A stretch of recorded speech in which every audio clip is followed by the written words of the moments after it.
You know all those ancient tales of giant sea serpents? Stories that sailors would tell about these massive, terrifying creatures rising up from the deep?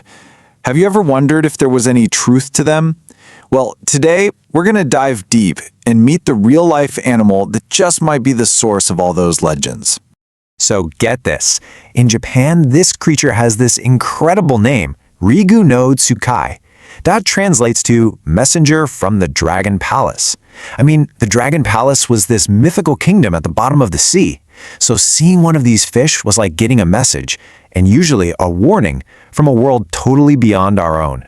And this isn't just a Japanese thing. Not at all. All across the world, from the cold waters of Scandinavia to the Mediterranean, you find these stories of giant snake-like creatures. For hundreds, maybe thousands of years, people thought they were omens of some coming disaster. But what in the world were they actually seeing out there?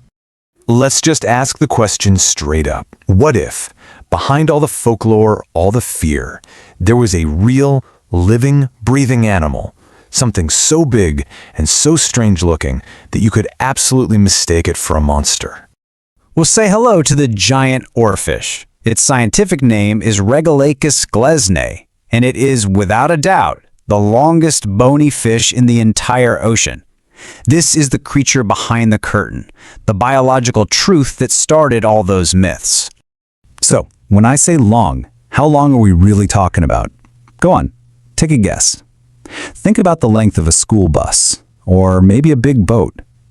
Just how big does a fish have to be for people to call it a sea serpent? How about up to 11 meters long? That's 36 feet. Just try to picture that for a second. Seeing something that massive shimmering right under the surface of the water. It's really no wonder people thought they were seeing a monster. And you know, most of what we know about them comes from ones that wash up on shore, and they're often not even in one piece. So who knows how big they can truly get. But here's the thing. The oarfish's totally bizarre appearance isn't just for show. Every single strange feature it has is a very specific adaptation for living in one of the toughest environments on our planet. So let's break down its anatomy. Okay, first, its body. It's not round like a snake, it's actually flattened from side to side, kind of like a giant swimming ribbon.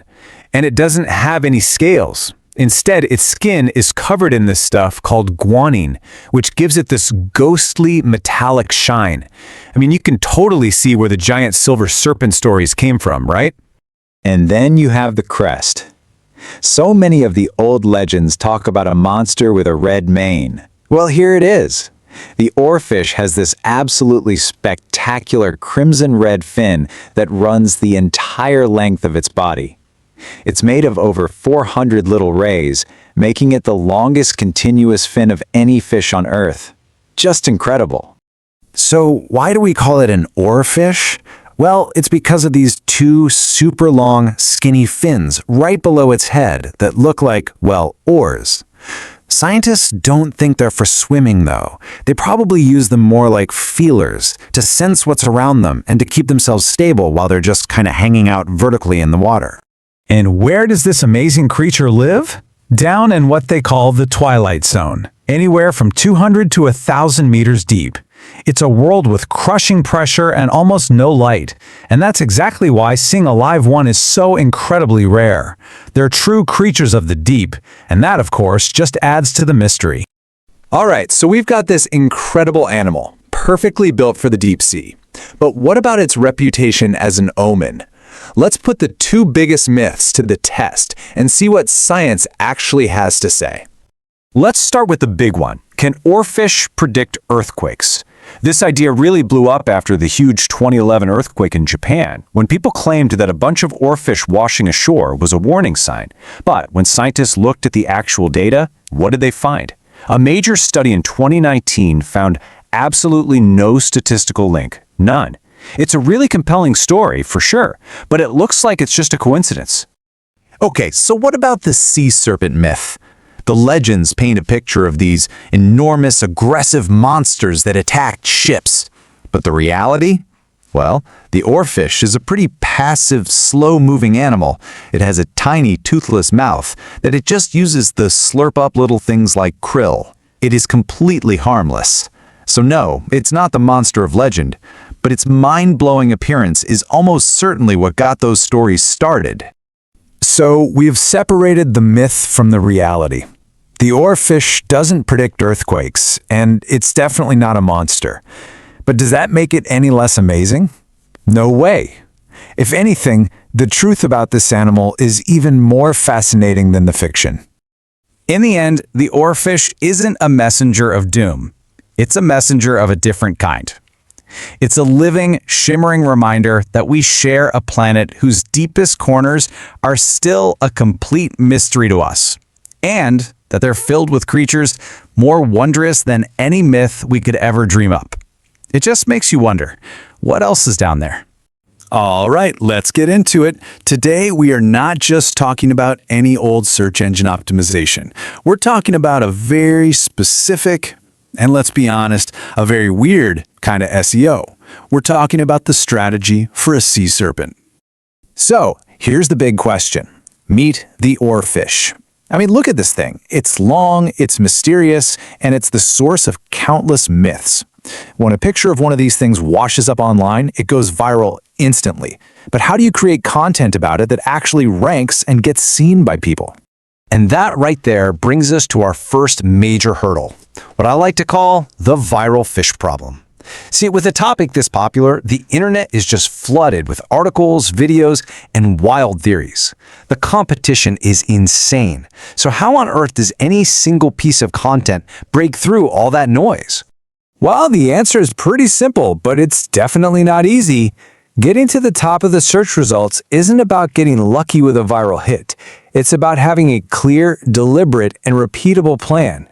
It's about building something that is just plain better than what everyone else is putting out there. Okay, so this brings us to the first pillar of our strategy, building digital trust. The secret here isn't just about stuffing keywords into a page. No, it's about earning genuine authority. You have to prove both to your audience and to the search engines that you actually know what you're talking about. So how does search engines even measure something like that? Well, they use a framework you might have heard of called EEAT. It stands for experience, expertise, authoritativeness, and trustworthiness. Think of it like a quality checklist, a report card that your content is being graded against. And you know, it can be surprisingly simple to get started with this. You can signal expertise right away with just a little bit of scientific precision. So instead of just saying oarfish, you use its proper name, Regalecus glesnae, from the family Regaleccidae. It's such a small detail, right? But it sends this powerful signal that you've done your homework. Next, you build trust with hard, cold facts, numbers, data. How long can one of these things get? Up to 11 meters. No vague descriptions, no really long, just a clear, verifiable fact. How deep does it live? Well, it hangs out anywhere from 200 to 1,000 meters down. See? Another piece of solid data that just reinforces your authority on the topic. And finally, how many species are there? 4 known species. By providing these specific numbers, you're not just sharing info. You're demonstrating that your content is well-researched and trustworthy. You're building that EEAT, brick by brick. All right, so earning trust, that's half the battle. The other half is about reading the user's mind. You've got to understand their search intent and answer the questions people are actually asking when they type into that search bar. And check this out. For the oarfish, the data shows that the 2 topics that drive the most traffic, by far, are the myth that they predict earthquakes and their connection to old sea serpent legends. To win, you have to address these directly. And here's exactly how you do it. You create this really clear myth versus science structure. You acknowledge that popular belief, hey, do oarfish predict earthquakes? And then you satisfy that curiosity with a credible, sourced fact, like the 2019 study that totally debunked the claim. You meet people where they are, then you give them the real answer. So the crucial point here is to literally use the questions people are asking. You know those people also ask sections you see on Google? Those phrases are absolute gold because you are directly matching what the user is typing, making it super easy for search engines to see your content as the perfect answer. And that brings us to our third and final pillar, beating the content robots. We're in an age of AI-generated articles, and let's face it, a lot of that content is generic and thin. Your superpower is providing those unique, specific details that a machine just can't replicate. Here's a perfect example. Don't just say it's a long fish. That's boring. Describe how it moves. The oarfish swims vertically, holding its body straight up and down in the water, kind of like a giant spooky candlestick.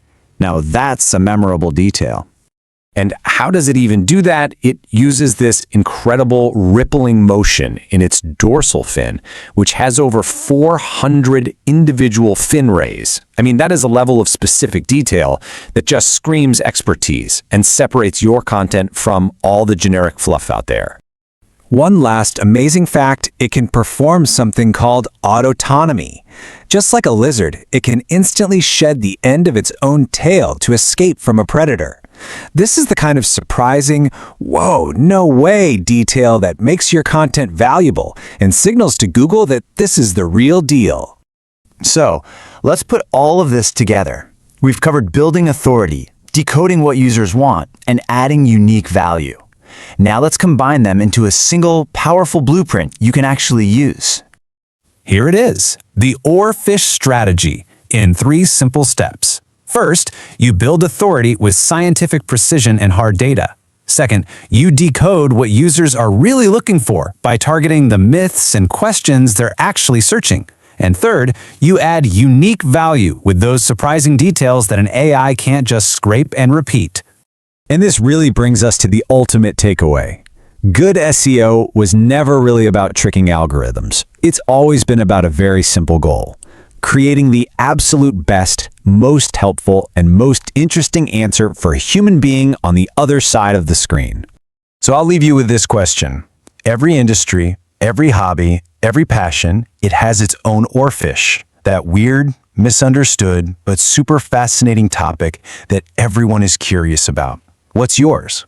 And how are you going to use this strategy to tell its story? All right, today we are diving deep, and I mean really deep, into the world of one of the ocean's most mysterious creatures, the giant oarfish.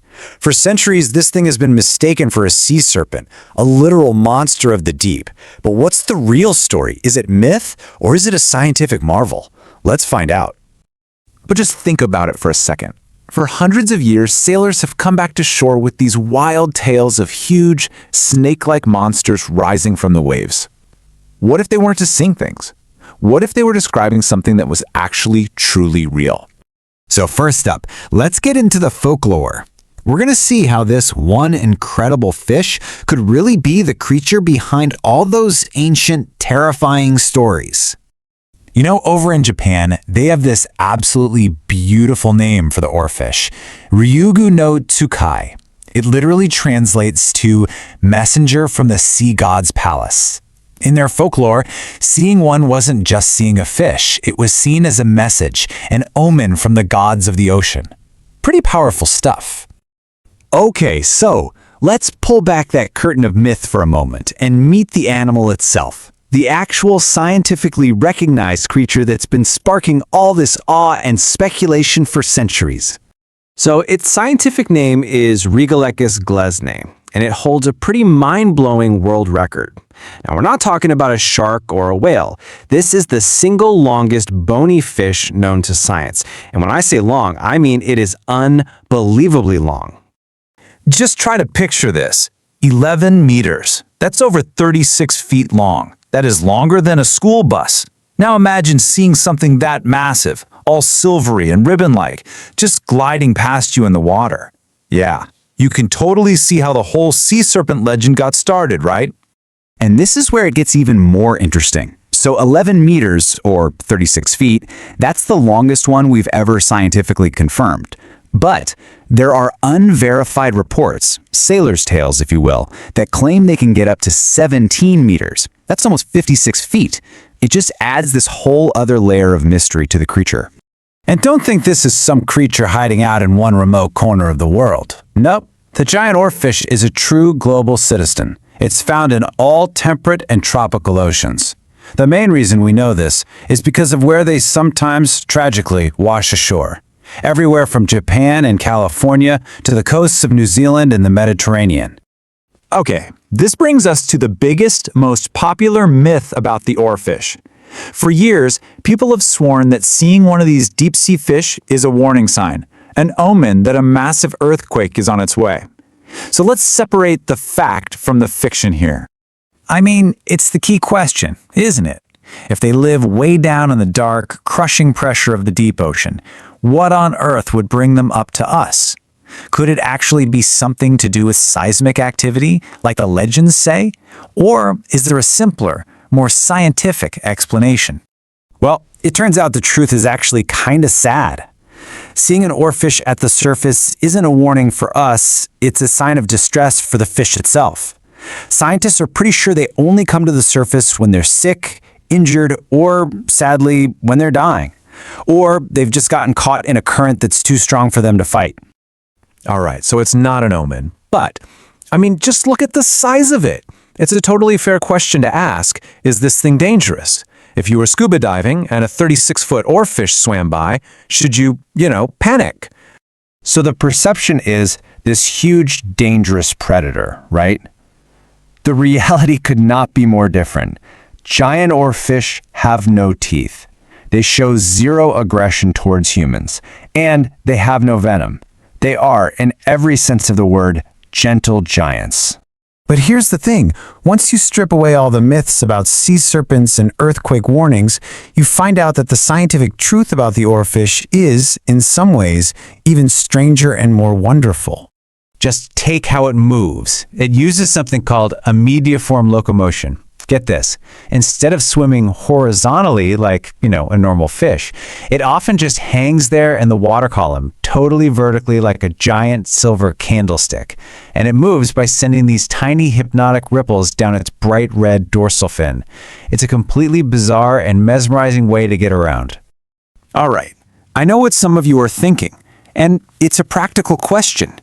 With a creature this huge, you'd think it might be a good source of food. So after all this, the million-dollar question remains. Can you eat it? And the answer is a big, resounding nope, apparently not. Its flesh is described as gelatinous, watery, and just, unpleasant, which is exactly why, despite its massive size, it's never been commercially fished. This is one sea creature that is definitely staying off the dinner menu. So, the real takeaway here is pretty clear. The giant oarfish isn't some terrifying sea monster or a harbinger of doom. It's a stunning, bizarre, and incredibly rare marvel of biology. It's a living testament to the sheer diversity of life that's hiding in our deep oceans. And that kind of leaves us with one last big thought to chew on. We know so little about this creature. And if something this gigantic, this spectacular, can live its life almost completely hidden from us, it just makes you wonder, right? What other secrets, what other marvels are still down there in the dark, just waiting to be discovered?